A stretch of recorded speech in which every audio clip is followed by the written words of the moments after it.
Hi சகு, welcome to MKRE designer. எல்லோரும் எப்படி இருக்கீங்க?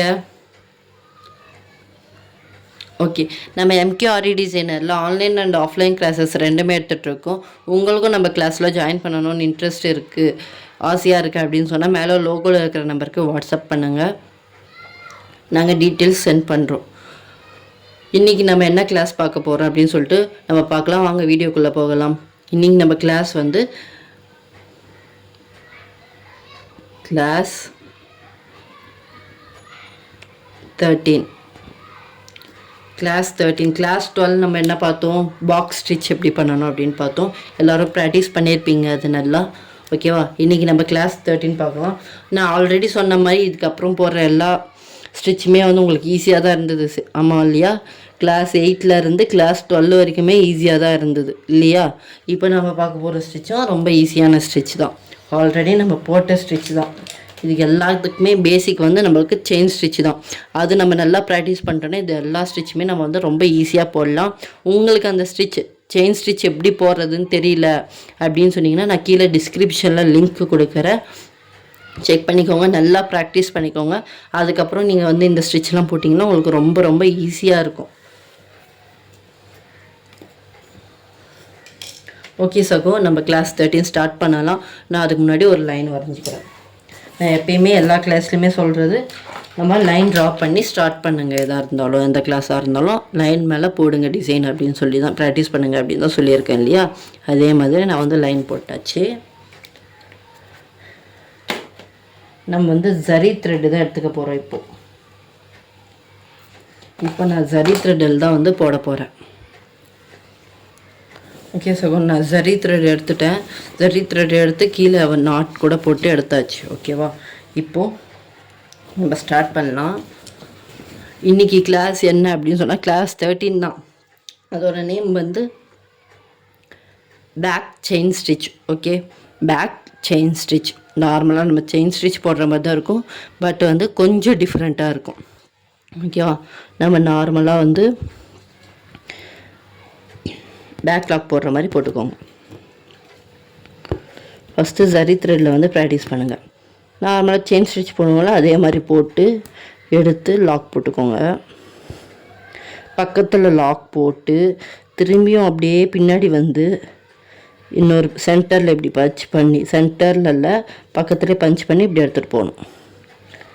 ஓகே, இப்போ நம்ம திரும்பி செயின் ஸ்டிச் போட்டு எடுத்து பக்கத்துலேயே ஒரு சின்ன லாக் போட்டு பின்னாடி எடுத்துகிட்டு வந்து பின்னாடி ஒரு லாக் போட்டு எடுத்துகிட்டு போகணும். புரியுதா? ஜூமில் காமிக்கிறேன் பாருங்கள்.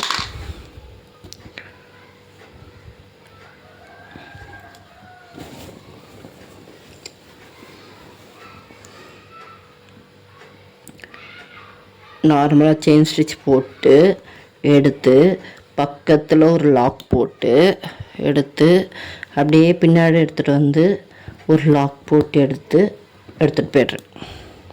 திரும்பியும் நம்ம செயின் ஸ்டிச் போட்டு எடுத்து பக்கத்தில் ஒரு லாக் போட்டு எடுத்து அப்படியே பின்னாடி வந்து ஒரு லாக் போட்டு எடுத்துகிட்டு போகணும். இதுதான் பேக் செயின் ஸ்டிச். ஓகே, நம்ம பின்னாடி வந்து திரும்பி லாக் போடுறோம் இல்லையா, அதனால் அது வந்து பேக் செயின் ஸ்டிச் அப்படின்னு சொல்கிறாங்க. ஓகே, நம்ம நார்மல் செயின் ஸ்டிச்சுக்கும் இதுக்கும் என்ன டிஃப்ரெண்ட்டு பாருங்கள். இந்த இடத்துல வந்து நம்மளுக்கு லாக் வருதா, நல்லா இந்த மாதிரி முடிச்சு போட்ட மாதிரி ஒரு லாக் வந்து வரும் ஒவ்வொரு ஜாயிண்ட்லேயும். அதுதான் வந்து நார்மல் செயின் ஸ்டிச்சுக்கும் இதுக்கும் வந்து டிஃப்ரெண்ட். இந்த ஸ்டிச் எங்கெங்கே யூஸ் பண்ணலான்னா பார்டரில் யூஸ் பண்ணலாம்.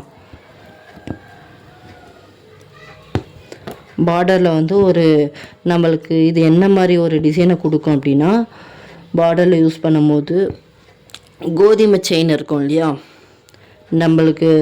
நம்மளோட பெரியவங்க பேரண்ட்ஸ்லாம் போட்டுட்ருப்பாங்க முன்னாடிலாம். அந்த செயின் தான் எல்லா பேரண்ட்ஸுமே போட்டிருப்பாங்க. அந்த செயின் லுக் வந்து கொடுக்கும். இது வந்து நம்ம பார்டரில் போடும் போது அந்த செயின் லுக் நல்லா கொடுக்கும்.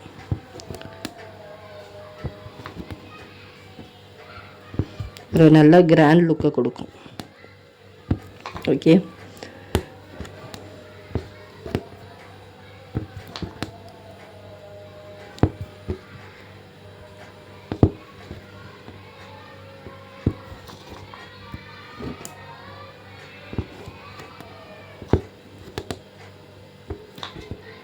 ஈஸி தான் இது. ஆனால் நம்ம வந்து மிஸ் பண்ணக்கூடாது. ஃப்ரண்ட்டில் ஒரு இது லாக் பண்ணணும், பேக்கில் ஒரு லாக் பண்ணணும். இதை வந்து நம்ம மிஸ் பண்ணாமல் போட்டோம்னா நம்மளுக்கு இது ஸ்டிச் வந்து ரொம்ப ஈஸி தான். போடும்போது சொல்லிட்டே போடுங்க. செயின் லாக்கு, ஒரு லாக்கு, பேக்கில் ஒரு லாக்கு, திரும்பி ஒரு செயின் ஸ்டிச் போட்டு ஃப்ரண்ட்டில் ஒரு லாக்கு, பேக்கில் ஒரு லாக், திரும்பியும் செயின் ஸ்டிச் போட்டு ஃப்ரண்ட்டில் ஒரு லாக்கு, பேக்கில் ஒரு லாக். ஓகேவா? இப்போ நான் எண்ட் நாட் பண்ணிடுறேன். அந்த இடத்துல பேக் லாக் போட்டு தான் நான் வந்து எண்ட் நாட் பண்ணுறேன். ஓகேவா? அப்படியே பண்ணலை, நான் வந்து பேக் லாக் போட்டுட்டு அந்த இடத்துல அப்புறம் தான் எண்ட் நாட் வந்து பண்ணியிருக்கேன். அதே வந்து ஃபாலோ பண்ணிக்கோங்க. நல்லா தெரியுதா? இதுதான் வந்து பேக் செயின் ஸ்டிச் அப்படின்னு சொல்லுவாங்க. ஓகேவா? இப்போ நான் வந்து சரி த்ரெட்டில் போட்டிருக்கேன். நீங்கள் வந்து சரி த்ரெட்டில் ப்ராக்டிஸ் பண்ணிக்கிட்டு எனக்கு வாட்ஸ்அப் சென்ட் பண்ணிவிட்டு அப்புறம் சில்க் த்ரெட் ப்ராக்டிஸ் பண்ணுங்கள். சில்க் த்ரெட்டில் ப்ராக்டிஸ் பண்ணதுக்கப்புறம் இதுக்கு டிசைன் போடணும். ஓகேவா? நான் லாஸ்ட் வீடியோவில் இதுக்கு டிசைன் போடாதீங்க அப்படின்னு சொல்லியிருந்தேன். ஆனால் வந்து நம்மளுக்கு பேக் செயின் ஸ்டிச்சில் வந்து எனக்கு டிசைன் போடணும். டிசைன் வந்து சரி த்ரெட்டில் போடாதீங்க, சில்க் த்ரெட்டில் போடுங்க. ஓகேவா? எனக்கு இந்த ஸ்டிச் வந்து எனக்கு டிசைன் போட்டு எனக்கு வாட்ஸ்அப் பண்ணுங்கள், நான் கரெக்ஷன் பார்த்து சொல்கிறேன். ஓகே சகோ, இன்றைக்கி நம்ம வீடியோவில் வந்து பேக் செயின் ஸ்டிச் பார்த்தோம். இந்த வீடியோ வந்து நான் சொன்னது உங்களுக்கு நல்லா புரியுது, இந்த ஸ்டிச் எனக்கு ரொம்ப ஈஸியாக இருக்குது அப்படின்னு சொன்னால் லைக் பண்ணுங்கள், கமெண்ட் கூட பண்ணுங்கள். எனக்கு இந்த ஸ்டிச் ஈஸியாக இருக்குது, உங்களுக்கு ஏதாவது டவுட்ஸ் இருந்தாலும் எனக்கு கமெண்ட் பண்ணுங்கள், நான் உங்களுக்கு ரிப்ளை பண்ணுறேன். நம்ம நெக்ஸ்ட் கிளாஸில் மீட் பண்ணலாம். தேங்க்யூ, பாய்.